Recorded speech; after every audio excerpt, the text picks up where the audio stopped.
Welcome to the Deep Dive.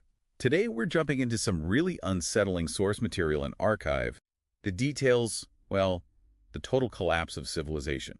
It's pretty heavy stuff. It is. And our mission today isn't just to look at the destruction, but to really isolate that one chain of events that kicked off the final war. Well, to do that, you have to understand the world before the fall.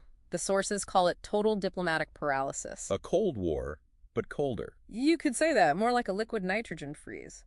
The two blocs, the U.S. and the Eurasian coalition, were just locked in this strategic stasis, DEFCON 2. And the whole idea of peace rested on deterrence, the idea that they won't fire because they know we'll turn them to glass. Exactly. Mutual annihilation was the glue holding everything together. So that deterrence model was supposed to be unbreakable. What was the trigger? What decision or, what failure broke that logic? And that's what's so fascinating. The initial catastrophe, it wasn't a policy decision. It wasn't even a real missile launch. What was it then? It was a single perfect act of deception, a phantom code. Someone slipped it into the raw data feed of the Defense Support Program satellites. Also a hack. Essentially, yeah. But the source was later tracked to, of all things, a lone laptop. It suggests maybe just one person did this. A ghost in the machine. But to the people in charge, it looked completely real. What did President Thorne actually see down in the PEOC? He saw the end of the world.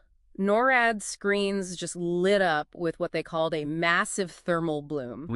Meaning it looked like over 300 inbound ICBMs, all targeting D.C., New York, Chicago, all the major silo fields. And the clock was ticking. 18 minutes to impact. Yeah. General Holloway then gave the confirmation based on dual phenomenology. Okay, let's pause on that term for a second. Dual phenomenology. For anyone, that was the ultimate fail-safe against a false alarm, right? That was the whole ball game. It meant the attack had to fool two completely separate systems at once. The satellites saw the heat. The thermal. Right. And the long-range radar detected the actual metal missile bodies, the kinetic. So, to them, the threat was confirmed. Beyond any doubt. So the logic just kicks in. The terrifying logic of deterrence, yeah. To keep your second strike capability, you have to use them or lose them. Thorne gave the authorization. And this is the gut-wrenching irony you find in the archive. The U.S. launched first. Based on a complete simulation, the Eurasian coalition hadn't fired a thing. But then they saw the American missiles. Immediately, they saw the actual American missiles lifting off, and their own logic loop just slammed shut. The sky over the Arctic became, as one source calls it, a highway of death. The initial exchange killed 2 billion people. But it didn't end there. No, that was just the beginning.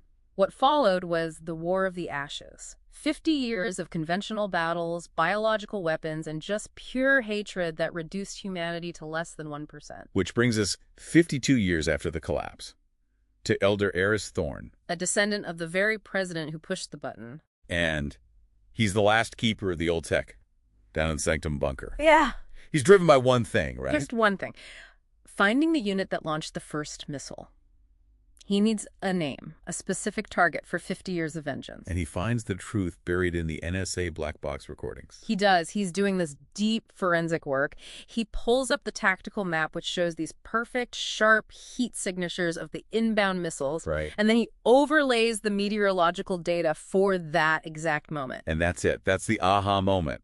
The launch happened during a massive blizzard. A complete whiteout, zero visibility. And he realizes if real missiles had launched through all that ice and snow, the heat plumes would have been a blur. The images should have been messy. A complete mess. Not these clean, perfect spikes. The data wasn't real. It was injected. He says it out loud in the recording.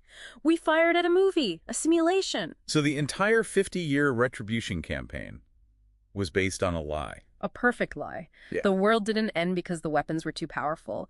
It ended because the foundation of trust was just completely subverted. And yet, Eris makes that final choice. He decides to delete the truth. He does. He purges the drive. He looks at this culture that is sustained only by the righteousness of their vengeance, and he says, we tell them nothing. It's such a chilling decision. It really is. The complete destruction of civilization, it didn't need a stronger weapon. All it took was a lie that destroyed the currency of peace trust in milliseconds. So what does this all mean for you?